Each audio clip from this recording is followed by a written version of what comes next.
हिंदी में यूपीएससी की तैयारी से संबंधित प्रोग्राम्स को देखने के लिए सब्सक्राइब करें स्टडी IQIAS हिंदी। नमस्कार, मैं हूं ओम द्विवेदी। स्वागत करता हूं आपका स्टडी IQIAS हिंदी के इस प्लेटफॉर्म पे और स्वागत है आपका मेरे करंट बर्निंग इश्यूज में। आज जो टॉपिक मैं आपके साथ डिस्कस करने वाला हूं वो है व्यापार और सुरक्षा पर चीन का दोहरा रवैया, है ना। कई बार चाइना के द्वारा देखा गया है कि चाइना का जो एंगल है वो कुछ देशों के लिए अलग है और जो उनसे टक्कर ले सकते हैं जैसे कि यूएस हुआ, ठीक है, तो यूएस जैसे देशों के लिए उसका जो रवैया है वहाँ पर वो बदला हुआ सा दिखता है। देखते हैं क्या है माजरा। और खबर की अगर मैं बात करूँ आपसे तो देखिए, चाइनाज डेवलपमेंट सिक्योरिटी अप्रोच, जो अप्रोच है उस पर है। और खबर ये है कि आप वहाँ पर एक कंपनी है माइक्रोन नाम की, जो यूएस की कंपनी है, माइक्रोन नाम की एक कंपनी है जिस पर कि आप देख पा रहे होंगे कि साइबर स्पेस एडमिनिस्ट्रेशन है जो चाइना का, उसने क्या है कि एक सैंक्शंस लगाया है ना, कि सिक्योरिटी के नाम पर उन्होंने कहा कि नहीं, ये जो चिप बनाने वाली कंपनी है ये हमारे यहाँ पर या हमारे यहाँ ट्रेड नहीं कर सकते हैं, ठीक है। तो यानी कि कहीं ना कहीं जो उनके आपस की टकरार है, किस चीज़ से संबंधित टकरार, ऐसी टकरार जहां पर हर एक एंगल पर या आप कह सकते हैं हर एक जगह पर, हर एक इश्यू पर यूएस है जो चाइना को काउंटर करता हुआ दिख रहा है। तो चाइना ने भी जो है वो एक चिप बनाने वाली जो कंपनी है जो कि यूएस की है, वो उस पर क्या है, एक सैंक्शन लगाया, जिसकी वजह से ये मुद्दा है जो वो उछल के सामने आया है। देखते हैं क्या है पूरा मामला। और मामले को शुरू करने से पहले मैं आपको एक इंपॉर्टेंट इन्फॉर्मेशन दे देता हूं हमारे P2I बैच के बारे में। अगर आप P2I बैच में एडमिशन लेना चाहते हैं तो ये एक सुनहरा मौका है, क्योंकि आज 19 तारीख से ये बैच शुरू हो रहा है। और इसकी खासियत क्या है कि ये प्री से लेकर के इंटरव्यू तक की पूरी तैयारी है जो वो स्टडी IQ यहाँ पर कराएगा। वहाँ पर अगर आपने प्री निकाल लिया, मतलब अगर पूरा आपका जो फाउंडेशन बैच है जब वो कंप्लीट होगा और उसके बाद आप प्री का एग्जाम देंगे और आप उसमें क्लियर करते हैं, तो उसके बाद बाकी सारी जो मेंस और इंटरव्यू तक की तैयारी है तब तक के लिए आपको स्टडी IQ अपने हेडक्वार्टर यानी कि गुड़गांव में बुलाया जाएगा। और फिर यहाँ पर सामने रह करके पूरे जो एकोमोडेशन है उसका खर्च है जो वो पूरा स्टडी IQ उठाएगा और A to Z पूरी तैयारी यहाँ पर स्टडी IQ के माध्यम से आप कर पाएंगे, ठीक है। इसकी अगर मैं फीस की बात करूँ तो फीस 29,999 है। लेकिन कब है, जब आप मेरा कोड ओम लाइव इस्तेमाल करेंगे, ठीक है। तो अगर आप एडमिशन लेना चाहें तो ओम लाइव कोड का इस्तेमाल करके आप किसी भी माध्यम से अगर आप प्रिपरेशन कर रहे हैं, चाहे आप मिक्स हिंदी और इंग्लिश के मिक्स में करना चाहते हैं या इंग्लिश में या प्रॉपर हिंदी में करना चाहते हैं, तो तीनों ही केस में आपको 29,999 रुपये पे करके 19 तारीख यानी कि आज से इसमें एडमिशन दे दिया जाएगा। चलिए शुरू करते हैं अपना आज का जो लेक्चर है वो। तो देखिए, जो आपका चाइना और USA का इशू है जिस पर आज हम बात कर रहे हैं, ठीक है। तो अगर मैं आपको बताऊं तो USA नहीं चाहता कि आपका चाहे व्यापार का मामला हो यानी कि ट्रेड का मामला, या आपका तकनीक का मामला ले लीजिए, है ना, तकनीक का मामला, ठीक है, आपकी टेक्नोलॉजी, या सामरिक मामलों की अगर हम बात करें यानी कि स्ट्रेटेजिकल मामलों की बात करें,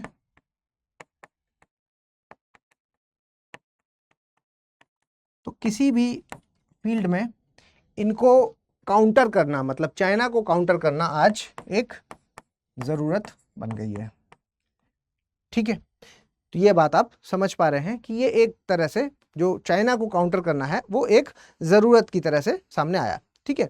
तो अब क्योंकि आप अगर कहें तो यूएस नहीं चाहता कि कोई भी नई तकनीक जो आपकी नई तकनीक है उसमें कोई भी नई तकनीक है जिसमें चाइना है जो वो आगे आए या उसको उसका एक्सेस मिले, ठीक है, उसमें वो अपना बेहतर योगदान कर पाए, ठीक। तो क्योंकि ये नहीं चाहते तो उसमें तमाम तरह के रिस्ट्रिक्शंस हैं जो वो यूएस ने इस पर लगाए हुए हैं। वहीं जब क्योंकि यूएस ने भी रिस्ट्रिक्शंस लगाए हैं तो इस बार चाइना ने भी, चीन ने रिटेलिएट किया, ठीक है। चीन ने भी जवाब दिया और जवाब के बाद उन्होंने भी इनकी जो मैक्रोन नामक कंपनी है उस पर सैंक्शंस लगा दिया या रोक लगा दी, जिसका असर अगर आप देखेंगे तो किस पर पड़ने वाला है, तो वो पड़ेगा ट्रेड पर, यानी कि व्यापार, दोनों देशों का व्यापार है उस पर एक बड़ा असर देखने को मिलेगा। तो एक तो व्यापार वाली बात होगी कि व्यापार पर असर पड़ेगा, और इसके अलावा यहाँ पर एक गैप है जो आप कह सकते हैं, एक खाई है जो वो दोनों देशों के बीच बनती हुई नजर आ रही है। ठीक है, तो ये मामला है कि जिसकी वजह से एक ट्रेड पर एक बड़ा असर देखने को मिल सकता है। ठीक है, अब वहीं आप अगर इंडिया के कंटेक्स्ट में आप इस चीज को देखेंगे, भारत के कंटेक्स्ट में अगर हम कहेंगे तो चीन है जो, चीन के जब किसी भी प्रोडक्ट पर, चीन के किसी भी प्रोडक्ट पर हम जब सैंक्शन लगाते हैं प्रोडक्ट पर, ठीक है, भारत जब सैंक्शन लगाता है तो वो कहते हैं कि तुम प्रीजुडाइज्ड हो, है ना, तुमने पहले से धारणा बना ली है कि हम गलत नज़रिए से, या आप कह सकते हैं कि गलत उद्देश्य से हम ऐसा कर रहे हैं, आप प्रीजुडाइज्ड हो इस चीज़ को लेकर के, है ना, और इस वजह से आप ऐसा कर रहे हो, मतलब कोई भी सैंक्शन है जो वो चीन के प्रोडक्ट पे लगाते हो। ठीक, और चाइना क्या कहता है भारत से कि चीन का कहना है, क्या कहना है चीन का, कि भारत को दो मामले, एक व्यापार वाला मामला यानी ट्रेड वाला मामला, और दूसरा आप कह सकते हैं कि आपका जो बॉर्डर वाला मामला है, यानी कि बॉर्डर ना कह करके मैं यहाँ पर सुरक्षा लिख देता हूँ, सुरक्षा वाला मामला है, इन दोनों को अलग रखना चाहिए, क्योंकि व्यापार से जो चीज़ें चल रही हैं वो चलती रहनी चाहिए, और जो बॉर्डर का मामला है जिस पर हमारी बातचीत चली रही है वो हमारी अलग चलती रहनी चाहिए, इससे व्यापार को फर्क नहीं पड़ना चाहिए। ऐसा चाइना का रवैया हमारे मामले में, भारत के मामले में देखने को मिलता है। लेकिन यूएस के मामले में अगर कहें तो क्या किया चाइना ने, तो चाइना ने क्या किया, चाइना ने इन दोनों पक्ष को, मतलब आपका जो ट्रेड है यानी व्यापार, और जो आपका सुरक्षा है ना, सिक्योरिटी, ट्रेड और सिक्योरिटी, इन दोनों को मिला दिया, है ना। वो जहां असुरक्षित उसने महसूस किया तो ट्रेड पर सैंक्शंस लगाने शुरू किए, क्योंकि आपको भी पता है कि सबसे ज़्यादा जो मजबूत चीज़ है वो क्या होती है, अर्थव्यवस्था, और अर्थव्यवस्था अगर किसी देश की मजबूत है तो वो काबिल हो जाता है दूसरी जगहों पर या दूसरे देशों में अपनी बात को मनवाने में। ठीक, तो वहाँ पर क्या है कि एक दूसरे को ये काउंटर करने के लिए अब क्या कर रहे हैं कि ट्रेड पर इफेक्ट डाल रहे हैं, अर्थव्यवस्था पर इफेक्ट डाल रहे हैं। ठीक है, तो वैसे ही चाइना ने ऑलरेडी बहुत सारी जगह पर लगा रखा है ट्रेड, वैसे ही अगर मैं यूएस की बात करूं तो यूएस ने भी ऐसा नहीं है कि नहीं लगा रखे। यूएस क्या कर रहा है, चाइना को काउंटर करने के लिए यूएस क्या कर रहा है, ठीक है, चाइना को काउंटर करने के लिए यूएस ने क्या किया, तो अगर आप इंडिया पैसिफिक रीजन में बात करेंगे तो क्वाड है। ठीक है, क्या है क्वाड, क्वाड 4 देशों का समूह है जो कि इंडो पैसिफिक क्षेत्र में आर्थिक स्थिति और आप कह सकते हैं कि जो सामाजिक स्थिति है, सामरिक स्थिति, सुरक्षा के दृष्टिकोण से काम करती है। कौन कौन है इसमें, एक आपका ऑस्ट्रेलिया हो गया, एक आपका जापान हो गया, एक आपका यूएस हो गया, और एक आपका इंडिया हो गया। ठीक है, ये 4 देश हैं यहाँ पर जो कि इस पर बात करते हैं। इसके अलावा और क्या है भाई, ऑकस ले लीजिए, ऑकस। ठीक है, ऑकस में कौन कौन है, एक आपका ऑस्ट्रेलिया हो गया, एक आपका यूके हो गया, और एक आपका यूएस हो गया। ये क्या करते हैं, अगर हम ऑकस की बात करेंगे तो जो न्यूक्लियर पावर्ड सबमरीन है उसकी जो तकनीक है ना, न्यूक्लियर पावर्ड सबमरीन की तकनीक को आपस में शेयर करते हैं। ठीक है, तो ये हो गया। इसके अलावा अभी मैंने आपको ICET के बारे में चर्चा की थी। ICET क्या चीज़ है, ICET है जो, वो है आपका initiative on critical and emerging technology, जिसमें कि भारत और आपका यूएस, है ना, ये जब किसी तकनीक पे काम करेंगे तो एक दूसरे के साथ शेयर करेंगे। स्पेशली इनका फोकस रहेगा किस चीज़ के ऊपर, आपकी जो आर्टिफिशियल इंटेलिजेंस से संबंधित तकनीक है उस पर, उसके अलावा क्लाउड कंप्यूटिंग से संबंधित तकनीक है उस पर, या इसके अलावा आप कह सकते हैं सेमीकंडक्टर से संबंधित तकनीक है उस पर। ठीक है, तो ये आपका ICET हुआ।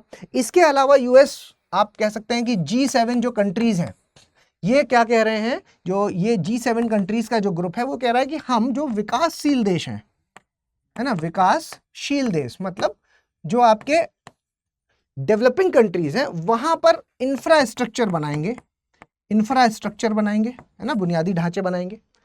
तो यानी कि डेवलपिंग कंट्रीज को अपनी तरफ करने की कोशिश यहां पर भी हुई, तो यानी कि चाइना भी तो वही काम कर रहा है।